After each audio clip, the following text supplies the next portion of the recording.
Bienvenue dans Décryptage. Nous recevons dans cette édition Arlette Soudan Nono, ministre congolaise de l'Environnement, du Développement durable et du Bassin du Congo. Avec elle, nous aborderons les enjeux climatiques de l'Afrique et la question du marché du carbone comme opportunité de croissance économique pour le continent. Madame la ministre, merci d'être présente sur Africa 24. Vous avez pris part à l'Africa Business Forum 2023, dont la thématique était centrée sur le marché du carbone en Afrique. En quoi le marché du carbone est un levier de croissance économique pour le continent et pour la République du Congo en particulier? Je vous remercie pour la question qui est posée. Il est important pour nous de participer. Pourquoi? Moi, je porte la coordination de la commission climat du bassin du Congo. Nous sommes 3 commissions climatiques de l'Union africaine. Nous sommes des institutions régionales, sous-régionales de l'Union africaine. Moi, je suis de la République du Congo, dont le président Denis Sassou Nguesso assure la présidence de la commission climat du bassin du Congo. Il y a 2 autres commissions sœurs. Il y a la commission climatique de la région du Sahel, qui est portée par la République du Niger. Et vous avez également la commission climatique des États insulaires, qui est portée là également par les Seychelles. Vous voyez? Et donc, l'Afrique aujourd'hui, le continent africain, a ces 3 commissions climatiques qui ont vu le jour à l'occasion de la COP22 à Marrakech, lors du sommet de l'action et de la coémergence de l'Afrique sur l'initiative de Sa Majesté le roi Mohamed VI. Vous voyez? Donc aujourd'hui, il est important déjà de rappeler que nous sommes déjà organisés. Et nous avons également toutes ces commissions en conformité avec les accords de Paris, revisité nos contributions nationales déterminées. Pourquoi je insiste là-dessus? Parce qu'au centre de tout ça, qu'est-ce qui nous lie? C'est l'accord de Paris. Nous sommes tous pays partis à l'accord de Paris. Et l'article 6 de l'accord de Paris, il est fait état, justement, des financements à travers les crédits carbone. Moi, le bassin du Congo, aujourd'hui, nous stockons, au-delà des forêts que vous connaissez, qui stockent pas moins de 1,5 milliard de gigatonnes de CO2, les tourbières des bassins du Congo, qui ont été récemment découvertes en 2018, stockent à elles seules pas moins de 31 milliards de gigatonnes de CO2. Donc vous comprenez qu'aujourd'hui, cela est avéré par les scientifiques du GIEC, les régulateurs, le rempart même de l'humanité en matière de régulation du climat mondial et même de la préservation même de la biodiversité.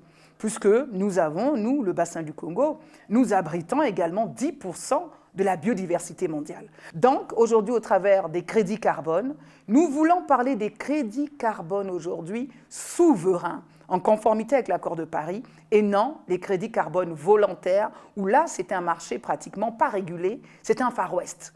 C'est pour ça qu'il était important que nous participons à cette conférence organisée par la Commission économique pour l'Afrique, avec laquelle, par ailleurs, nous avons, nous, Commission climatique du bassin du Congo et le Fonds bleu pour le bassin du Congo, notre outil fiduciaire de financement. Nous avons aujourd'hui un protocole d'accord que nous avons signé au nom de la Commission climatique du bassin du Congo pour justement mettre en place des mécanismes qui nous permettent d'aller aujourd'hui dans justement l'achat de crédits carbone souverains et mettre des mécanismes qui évitent justement d'aller vers le green washing et tout ça, et aider donc les économies de nos pays au travers des projets qui sont issus de nos CDN, comme je le disais, donc qui portent la notion de durabilité, aller de façon inclusive vers le développement durable. Le marché du carbone a le potentiel de générer des revenus importants, selon les experts de la Commission économique pour l'Afrique et les Nations Unies.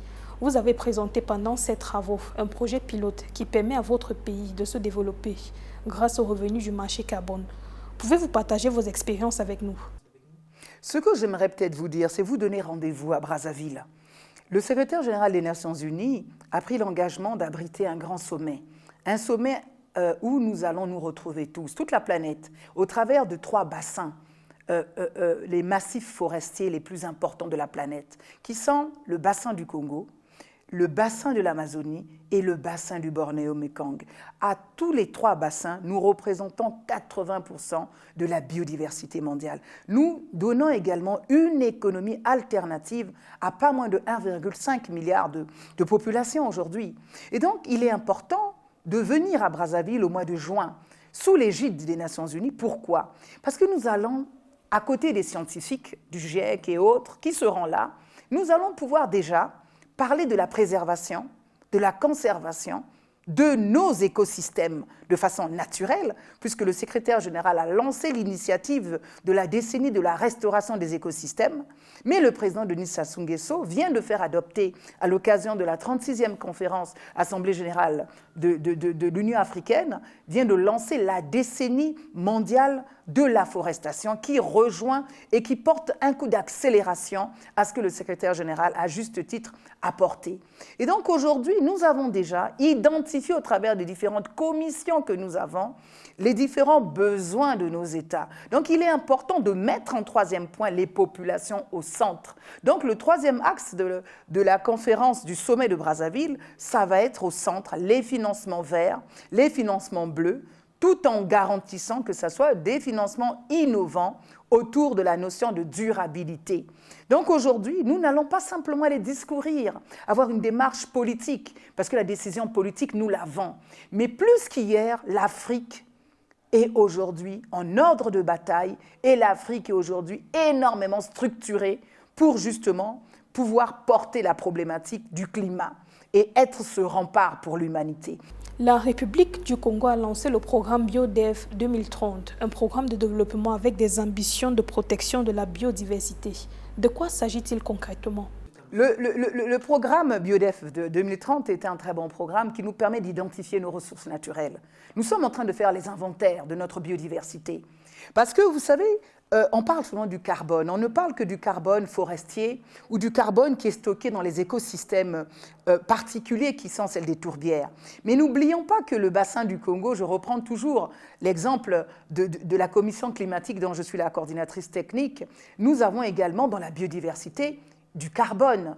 Nous avons également dans notre bassin hydraulique, le bassin du Congo, c'est 40% également de la ressource hydraulique aujourd'hui de la planète. Nous avons là également, il ne faut pas l'oublier, des stocks de carbone. Et puis nous avons le réservoir des ressources naturelles.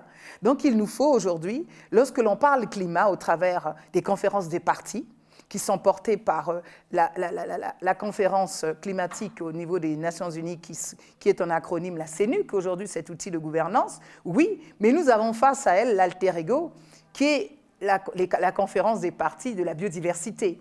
Et donc, il nous faut faire également tous ces inventaires aujourd'hui pour nous permettre justement de maîtriser ce que nous possédons pour pouvoir parler avec les partenaires en leur disant « nous voulons préserver ».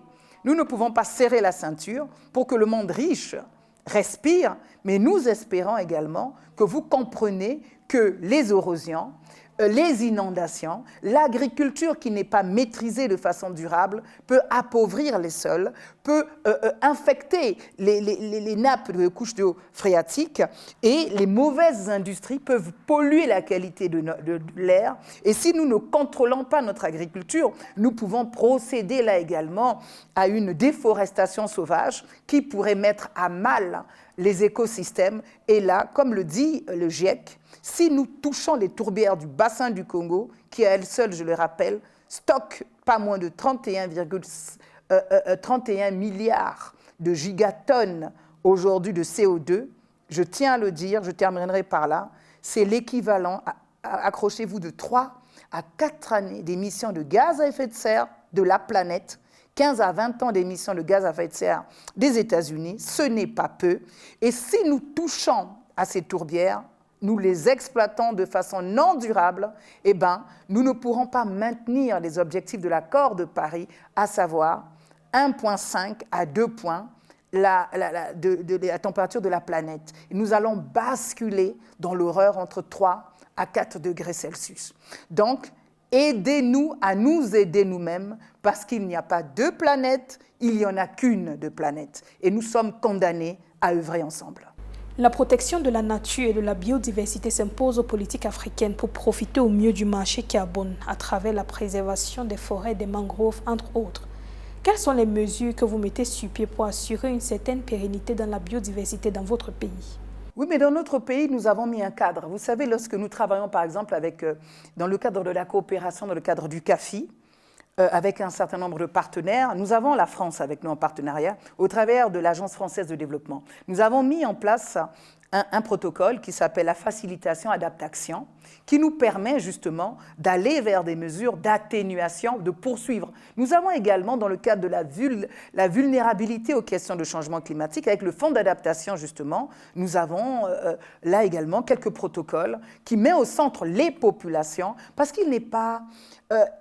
au niveau du Congo, de mon pays, la République du Congo, nous n'aimons pas simplement les grands discours. Nous sommes dans une mise en œuvre avec un plan d'action bien défini qui met au centre les populations aujourd'hui. La première mesure, c'est la sensibilisation à l'appropriation pour une meilleure implémentation de la problématique déjà du climat et de la biodiversité. Parce que nous, souvent, nous discutons, nous portons ces problématiques, mais souvent les populations qui en sont victimes de plein fouet ne savent pas ce que c'est.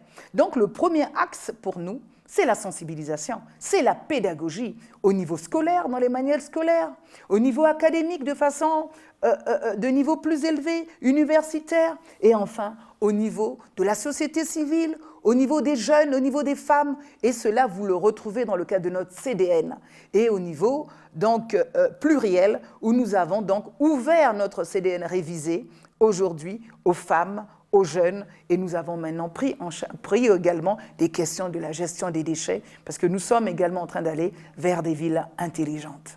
Arlette Soudan Nono, ministre congolaise de l'Environnement, du Développement durable et du Bassin du Congo, merci d'avoir honoré notre invitation. C'est moi qui vous remercie. Merci d'avoir suivi ce décryptage. Restez sur Africa 24 pour les prochaines éditions.